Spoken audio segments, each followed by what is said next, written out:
बड़े बड़े डॉक्टर और पुलिस अधिकारी शामिल हैं जो इस प्रकार की छोटी मोटी लड़ाइयों को संगीन धाराओं में बदलकर कमाइयां कर रहे हैं। सर, आज धरने का 13वां दिन है और बीच में 3 दिन का अनशन भी था। आज 13वां दिन है। हम सरकार से ऐसी कौन सी मांग कर रहे हैं जिसके लिए हमें इतना लंबा धरना चलाना पड़ रहा है। ये 2 परिवारों का मामला नहीं रहा है, ये उस गिरोह के खिलाफ लड़ाई है जो हमारे सरसा शहर में सक्रिय है, जिसमें बड़े बड़े डॉक्टर और पुलिस अधिकारी शामिल हैं जो इस प्रकार की छोटी मोटी लड़ाइयों को संगीन धाराओं में बदलकर कमाइयां कर रहे हैं।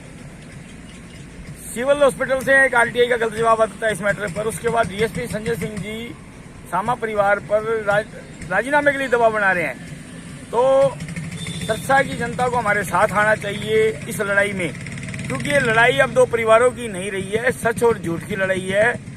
काले अंग्रेजों के बाद जो काले अंग्रेज हमारे पर राज कर रहे हैं उनके खिलाफ ये आजादी की दूसरी लड़ाई है, इस व्यवस्था के खिलाफ। और जब तक हम इस गिरोह का पर्दाफाश नहीं करेंगे हम यहाँ से जाने वाले नहीं हैं। और परिवार की जो बुलाया था जांच के लिए, शामिल होने के लिए डीएसपी ने बुलाया था जांच अधिकारी इस मामले में, तो किस तरह का दबाव बनाया गया, किस तरह से उन्हें प्रेशराइज किया गया? शनिवार को सामा परिवार को मैसेज आया है कि 3:30 बजे डीएसपी साहब के कार्यालय में आए और इस संबंध में बातचीत या जांच प्रक्रिया में शामिल होना है।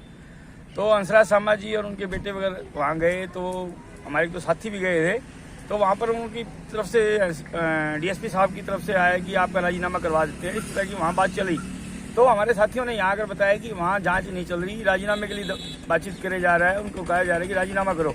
फिर हमारे सारे पदाधिकारी वहाँ गए। हमने कहा जी एसपी साहब ने आश्वासन दिया था निष्पक्ष जांच का, पहले जांच तो करें ना। और उसके बाद उनका जो रवैया था वो बोले कि अगर आप जांच नहीं करोगे तो हम इसको बगैर जांच के जो परिस्थितियों में ये मामला आज है इसको कोर्ट में भेज देंगे, आप वहाँ कोर्ट में लड़ते रहना। आखिर क्यों जांच नहीं की जा रही? किस चीज को छुपाया जा रहा है? किस बात को छुपाने के लिए पूरा प्रशासन, पूरे सिविल हॉस्पिटल लगा हुआ है, पुलिस प्रशासन, इसी का खुलासा हमने करवाना है।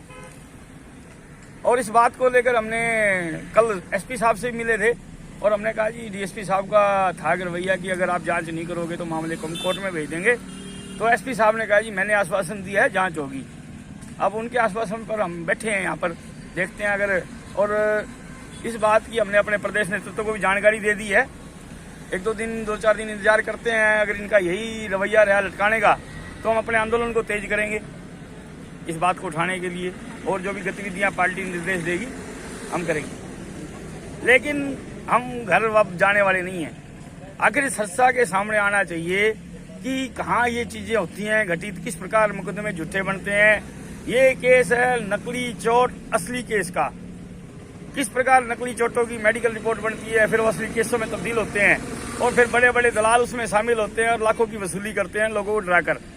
जिस व्यक्ति के ऊपर पड़ोसी को जो व्यक्ति पड़ोसी से उसकी आवाज में बात नहीं करता, उसके परिवार की औरतों को संगीन धाराओं में शामिल कर लिया जाए तो उस व्यक्ति के दिल पर क्या गुजरती है वो व्यक्ति ही जानता है।